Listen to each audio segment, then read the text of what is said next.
Our dignity is compromised by being pressured to live up to the narratives that we do not consent to.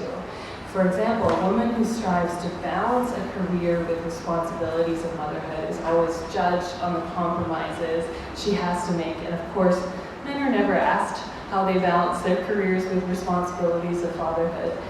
This is made worse by stay-at-home mothers who compromise their careers and feel guilty about it, who go to extremes to show how much of a good mother they are, benchmarking, of course, the working mothers.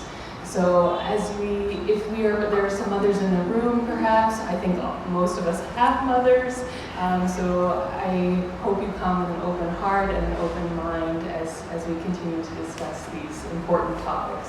So I'll hand it over. Okay, thank you, Devi. So yesterday in a keynote, you heard Radhika Kumar Swami refer to the Universal Declaration of Human Rights and how in its very first article, it assures us that all human beings are born free and equal in dignity and rights. But this is not a description of the world, it was and still is a prescription. Our sense of dignity is constructed by how we are treated. Even at birth, we are not equal. So a child born out of wedlock is treated as illegitimate. Right? And mistreatment or mistreatment can happen at any stage in our lives. So while the declaration was being drafted on the other side of the world, here in newly independent Ceylon, one of the first things we did as a sovereign legislature was to strip the Malaya community of their citizenship and with it their dignity. And coincidentally, there is an exhibition of their story that is part of this conference. So I'm going to share a few stories, and at the end of each story, I'm going to ask you whether the person in the story was treated with dignity or not. Okay? So my first story is from my first day at school. The teacher asked a question, I can't remember what the question is, but then instructed children to raise their hand if they knew the answer. So I was one of many children who was raising my hand, but I was the only one who only raised their hand. Because all the others were also raising their voices and like, teacher, teacher, teacher, kind of things. And I was just waiting silently like this.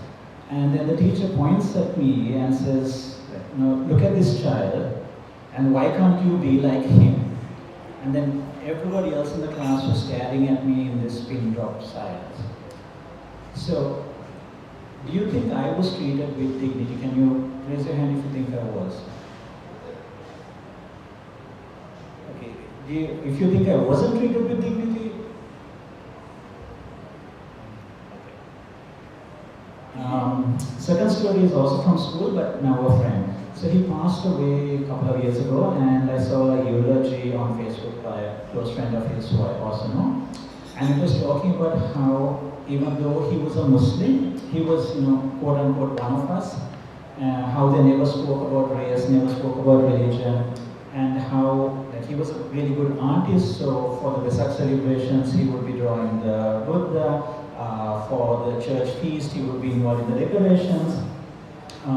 So even though he's different, he's one of us, right? So do you think my friend was treated with dignity? Yes. Who thinks he wasn't? Okay. Third story is from the world of work. So there's this woman, senior manager, and she's speaking on a panel, and she is asked the question in the introduction, how does she balance the demands of work and family? And she answers something like this, I wake up early in the morning to prepare breakfast and lunch for the kids and my husband. I have a supportive boss who doesn't require me to stay late, so I'm able to get home in time to make dinner, help the kids with the homework, and I do the shopping and the laundry on the weekends. So it's all about planning and discipline. And then everybody in the audience is applauding me. So was she treated with dignity? Who thinks she's not treated with dignity? Right. So if you think about what these stories have in common, there is praise, there is recognition. We are being held up as a model, but based on how well we conform to a certain role. So it's conditional. And dignity should not be conditional. It should belong to everyone. And these stories demonstrate what happens when narratives become identities. So they are not just tropes, they are traps. So good student, good minority, good mother, and there's more like the good worker, the good immigrant, right? And these narratives aren't neutral, they're perpetuating some system of oppression. So these narratives, and I think I'm coining a term here because I couldn't find it used anywhere, are utilifying us. We are ranked by how useful we are, right? And that ranking is inherently undignified. Even if we are ranked as high or good, because then it compels us to behave in ways that maximizes our utility. Because if we don't, then we lose our ranking, we lose our reputation. So for most of my school, like beginning from the day I was silently raising my hand, I was also a silent victim of this good student utilization. And I didn't even realize I was a victim. That's what's so beautiful about this, right? I didn't realize I had to sacrifice aspects of myself in order to meet that standard. And instead of thinking, what do I want to do? I am thinking, what should I do to be seen as the good student? And when you do this long enough, it becomes unconscious. You don't even realize that you're doing this. And even if I were to slightly transgress, then I would be told like, I would understand if those children did it, but I didn't expect it from you. Right? So just enough to guilt me to like get back on track. So some of you might be familiar with the term of a Judas goat. But if you are not, it's a goat that is trained to lead the rest of the herd to slaughter. But the Judas goat passes through unhurt. So it goes to the abattoir without any fear because that is a safe place for it. I go there every day and I walk out every day, I'm not afraid. And because the Judas goat is walking through this so confidently, the rest of the herd also follow that without fear. Right? And there will always be Judas goats in schools like me. And we get benefits, like if I wanted to take a break from the class to go to the toilet, that was accepted much more readily than for the other students. Right? But this was a very small concession to me for the work I was doing to uphold the system. Like if I'm getting good grades, then there can't be anything wrong with the teaching, right? Now if you're not getting good grades, it's because you're not trying hard enough. And if I'm behaving well, there can't be anything wrong with the rules. If you're being punished for breaking the rules, that's because you deserve it, you're at fault. It's not the system. Right? And when I said these narratives uphold oppression, so schools are sites of oppression. They are where free children are indoctrinated to obey the rules of the authority. And the rules don't even have to make sense. Actually, the more arbitrary the rules are, the better it is to break people. And this was actually the original intent of the presently mainstream system of public funded education. It was public funded because people didn't want to come to it. So, and of course they weren't going to pay for something they didn't want. That's why it was public funded. And it's still a large part of how that system operates. So students are ranked by how good they are. And instead of questioning that system, they are competing for approval, putting the other one down so that I can be the good one. And it's the same with the good minority. So like people like me or my friend, we are spared the worst of the racism and the Islamophobia. So we are the good Muslims. Right? When they want to show examples for not all Muslims, they point at us. Right? For whatever it is, whether it's like because those Muslims speak Arabic but these guys don't, or they are pedophiles, or since 2019 suicide bombers. Right? We are the ones who are compared for that. But anyway, I will not go further into good minority because I want to go into the good mother story, which is where I want to spend the rest of the time. And before I start that, obviously I am not a mother.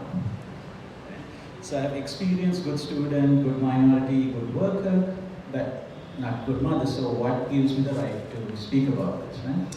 And two things. Firstly, it's because women have spoken to me about it. And they have trusted me with their stories. And with each story I hear, I have a more nuanced understanding that helps me understand the next story better. So what should I do with these stories? Okay, I've heard it, I keep it buried. No, I think these stories should be told. And yes, there is a risk of speaking over instead of speaking with, but storytelling is a work in progress. If I do that, then some people are going to tell me you stepped out of line here, and then the next time I tell the story, I can adjust. But I'm also not here just as a spokesperson to tell other people's stories, because in listening to these stories, I've realized that I am complicit in this narrative because I have benefited from this. So I benefited as a child, I benefit as a husband, and I benefit as a man. And all men benefit from the good mother narrative, even if they're not fathers. Right?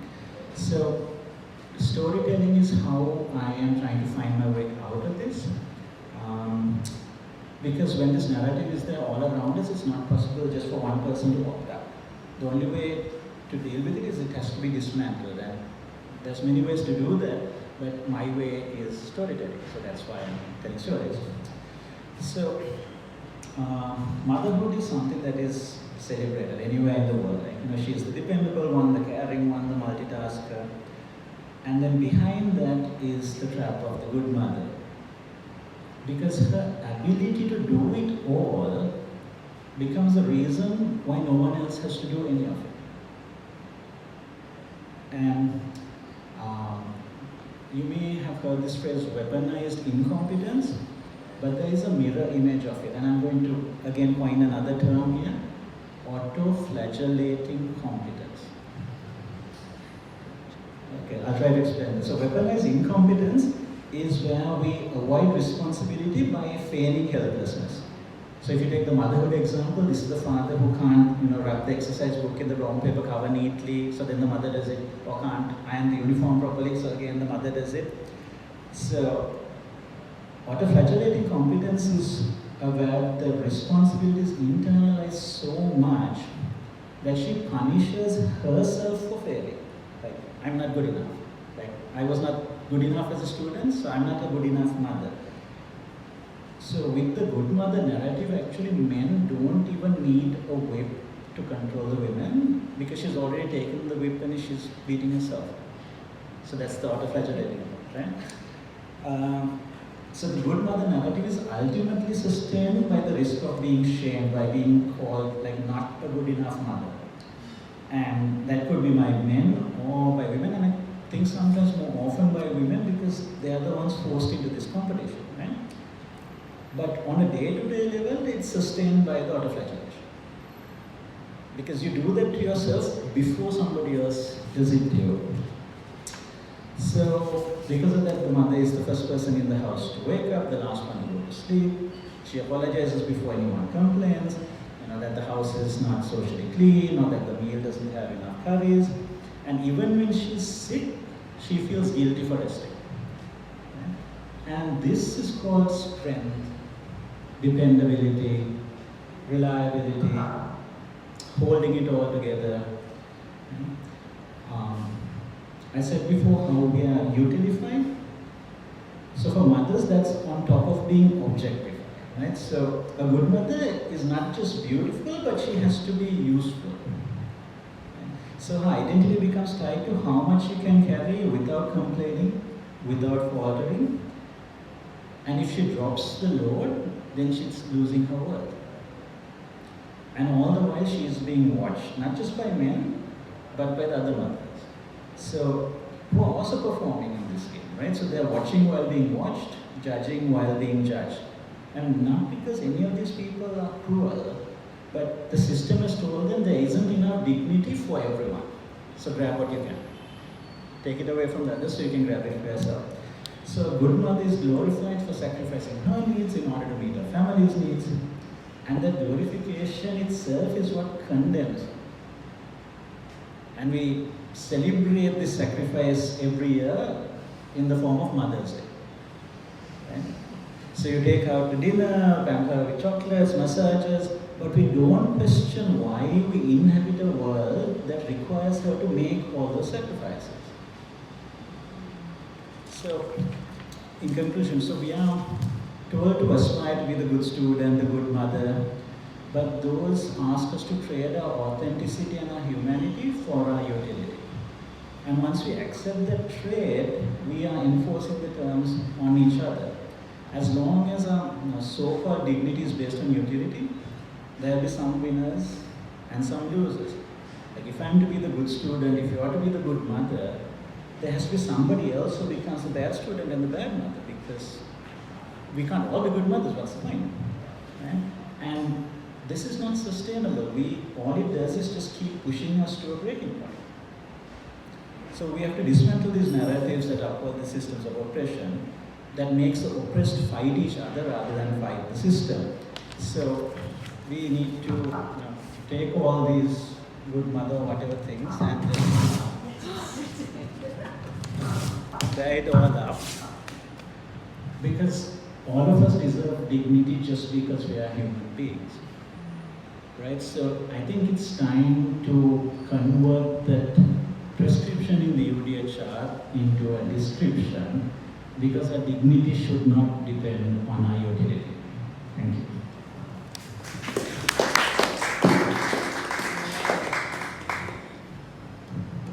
Okay, well, that was very well said. I appreciate that it came from you, Sifaan, because I'll admit, I walked in and I remembered, oh yeah, Dilipa, Sifaan, they were presenting today on the Good Mother. It must be Dilipa. I was wrong. And I'm very glad that this topic is presented at the conference and we get a chance to discuss. It did make me think of my own mother, who, she chopped oranges for every soccer practice, and, it wasn't because my dad couldn't, but perhaps it was because other mothers might see that she was the one who wasn't taking a turn providing snacks at soccer practice. So I know all of us can relate to this conversation and this topic, so I'll open it up for questions and I'll pass around the mic.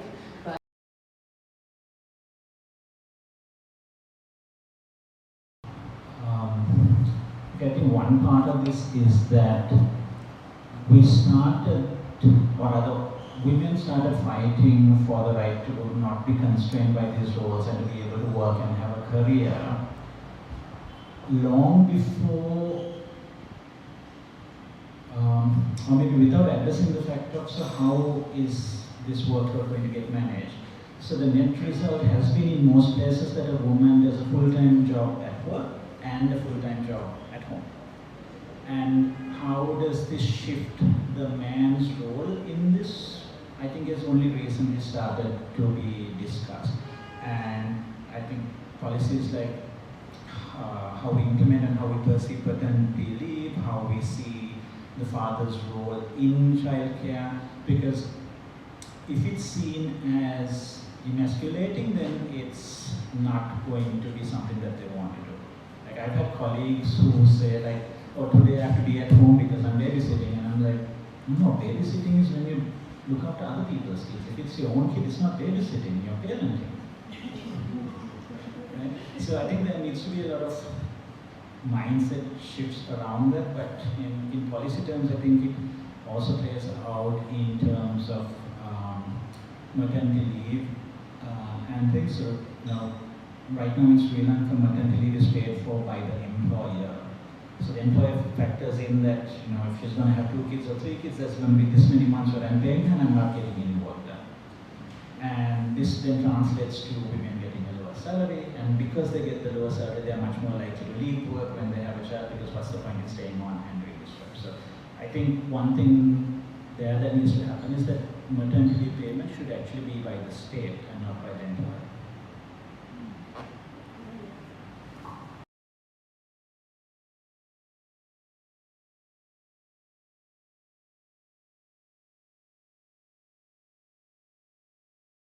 So there's a lot of nuances and subtext in these narratives, and one of these things is that if a woman experiences or sees that other women are punished for challenging things, are told to like mind your own business or not interfere with what the men are doing or things like that, then that gets internalized, and then the response is, yes, everybody's doing it, let's not talk about it kind of things.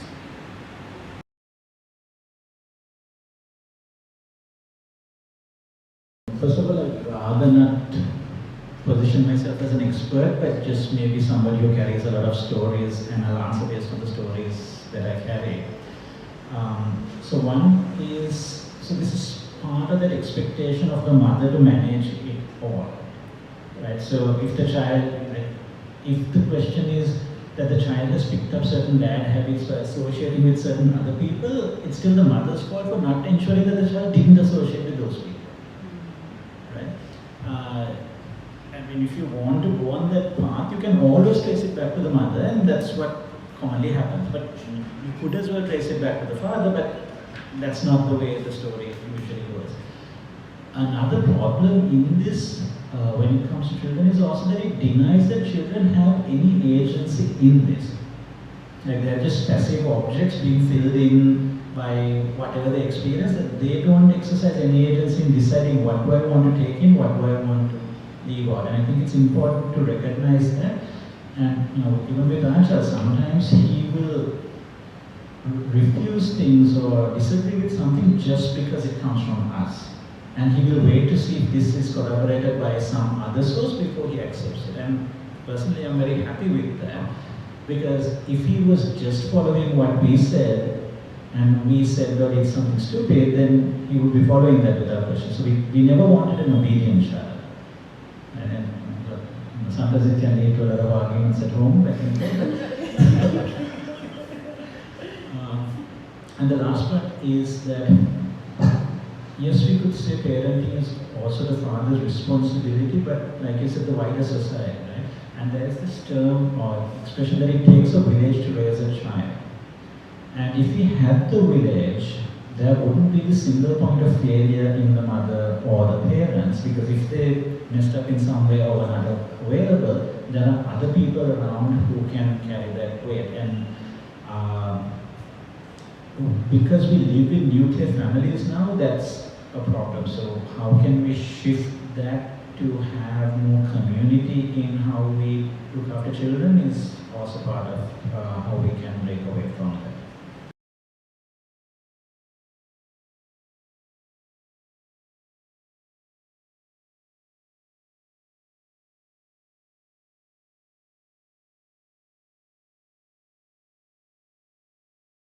So the language we use does influence how we see things, right? So yes, rather than saying mothers and fathers, if you would say parents, then there's more equality in that. Sometimes we actually go another step because, so going for parenting rather than mothering or fathering is one thing, but parenting is still something that's done to the child. It's done by the parent to the child. And it doesn't recognize that there is an interaction the other way as well. So sometimes I say that I will only accept the description that we are parenting our child if we also accept that our child is childing us. Right? So, or to make it sort of less clumsy, I would rather say that we are accompanying our child in a journey, just as much as then he is accompanying us, and at different times there is different influences. So sometimes we question his choices, and at other times he is questioning our choices. And it just may be that at this stage in life, there is more of us questioning him and more of us guiding him. But I think there's also the aspect that we have been conditioned by a lot of things that he has not been. And therefore he has a more unfiltered view than we do, and are we receptive to that. So when we think we are parenting, we might end up speaking over him. So we rather think in terms of accompanying rather than parenting. So we can keep shifting labels, and that will shift how we think as well.